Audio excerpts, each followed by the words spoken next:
I was going to make a video about feminism, but I decided to curtail, or at least, subdue.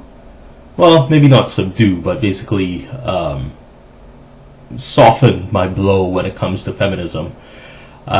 Because, I listened to a secular jihadist from the Middle East podcast the other day. Or actually, no, it was a Facebook post, and Faisal Saeed Al-Mutar was basically saying that you don't talk about things that you can't give a university lecture about.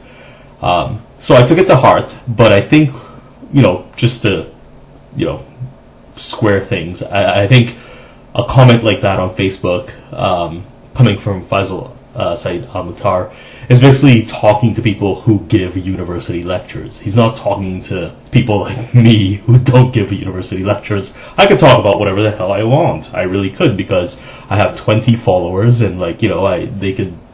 It doesn't matter what I say. I mean, it's a pretty low key sort of thing. Like, it's not, I could talk about feminism if I want to. I'm not held to any strict sense or any scrutinized sense of accountability. I just simply am not. So I was gonna do a video about feminism, but I still taking into account Faisal Saeed Al-Mutar's comment about don't talk about things you can't give a university lecture about. I still feel like I've been tamed a little bit. But I've been discovering a lot of feminist speakers, a lot of feminists, a lot of high up there people. And when I say high up there, I mean some of them are ridiculed and some of them are taken to task on their views. But I've read about people even in the older days who had a very bad sense of feminism. So you think about people like, the last one I read that I really admired was Karen DeCrow. She was a speaker or a member, or at least a director at at the National Organization for Women in the United States. But she also had this real sort of men's rights kind of bent to her. Camille Paglia, which she's kind of big in my books. I love her take on the reality of feminism, on basically what postmodernism has done to feminism, what left-leaning ideology has done to feminism. Like I said, I'm not giving a university lecture here, but what I'm kind of discovering is there's a bunch of feminists that have existed since basically the early movements of feminism that have very differing views when it comes to this kind of like postmodern, contemporary radical leftist, intersectional understanding of feminism, and they generally have really good things to say. You may or may not agree with what they say and how they say it, blah blah blah, but they definitely understand. At least in one interview I saw with Camille Paglia, they definitely understand the biological and evolutionary side of sexual, human sexuality, basically. They don't discount the differences, the sex differences between male and female, and how those things work biologically and genetically, and they have good heads on their shoulders. They're not technically evolutionary biologists, but they do understand the weight with which biology kind of weighs in on the way people behave.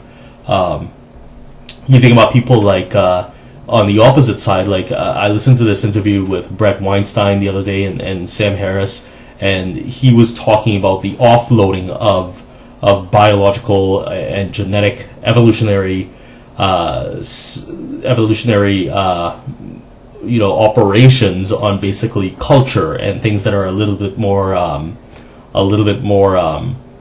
not so tied down to biology. But even in that sense, you think about people like Gad Saad who talk about evolutionary psychology, and psychology is a weird one as well, which I'm discovering as well, in terms of, connecting biology to human behavior and culture and things like that. Gad Saad usually talks about, about things like cultural artifacts, or, archaeologically speaking, cultural artifacts that attest to evolutionary influences on biology and ways of thinking, evolutionary biology on ways of thinking and ways of behaving. So I think there's a real I think there's a real melody or of people who come together and say, look, there's a lot of truth in basically human beings as biological beings or genetically driven beings, like and it's not this radical left kind of tabula rasa kind of understanding of men and women, and we have these very ephemeral and kind of ethereal, if I said that word right, I may have used that word wrong, but I'm not going to erase it, but yeah, we have these almost like the spiritual godlike realm of behavior that has no ties to evolution or the way we've evolved. So anyway, I'm getting lost, and I'm gonna post this video either way because to me I think I'm making sense. But I found this, these odd feminists out, and you think about Catherine Deneuve, or I don't know how you say her last name, but in France, she claims to be a feminist, but she still looks at basically the Me Too movement and how, or Margaret Atwood, for instance, I mean, right here in Canada, right, talking about how, social media has kind of, taken the reins on basically these witch hunts for men who abuse women, and she's cited the Stephen Galloway UBC case and blah blah blah. So I think there's feminists out there who get labeled wrongly because there's this far left idea of feminism these days about, it's not biology, there's nothing real in the world, everything is just kind of up in the air and blah blah blah. And one of my goals for 2018, even though I haven't been fulfilling it, is to basically take down radical subjectivity, which is another topic I want to talk about too.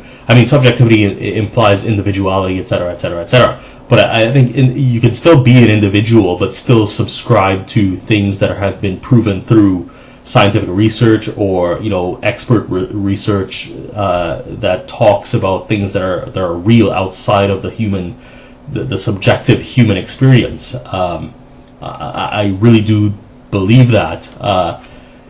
You could get into areas of consciousness and stuff like that, but that gets really philosophical and weird for me, especially because I don't have a philosophical training.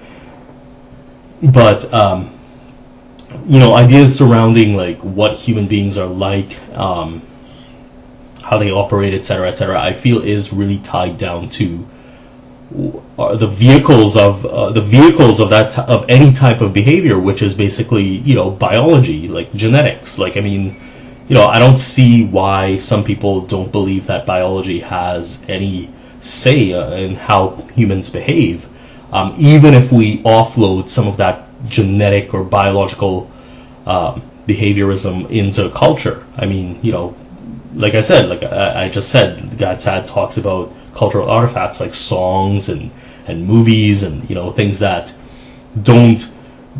exist as basically proof that there was some sort of psychological drive behind the way things have been produced. So I'm a little bit lost. I don't know where I ended up.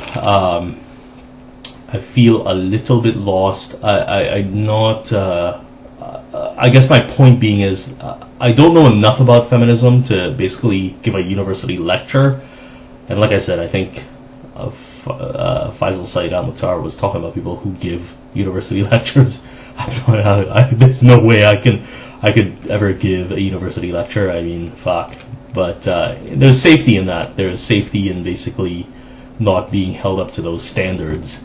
And I think YouTube has a lot to say about that as well. I think YouTubing is really fun, and I think that it helps me express myself. Even though nobody watches my videos, blah blah blah. But yeah. So feminism, I've been discovering a lot of value in looking at feminism from I want to say realist perspective. I think there are champions of the cause, and I think I don't think it's like some sort of frivolous contemporary understanding or some new fad or anything like that. They've been embedded in the feminist movements. I mean, Karen the Crow is dead now, but they've been embedded in all through the feminist movements. It's just that they've been generally sidelined because they don't agree with this postmodern radical leftist understanding of human beings and how nothing is real and blah blah blah blah. It's hard for me to say that too, because I kind of went through a fine arts degree, and postmodernism was kind of a thing to think about. But yeah, I think things are worse now. But anyway, that's all I want to say. A bit of a nebulous video. I don't think I made much sense, but I think if you looked at the video overall, it would kind of give you an idea of where I am on feminism, at least.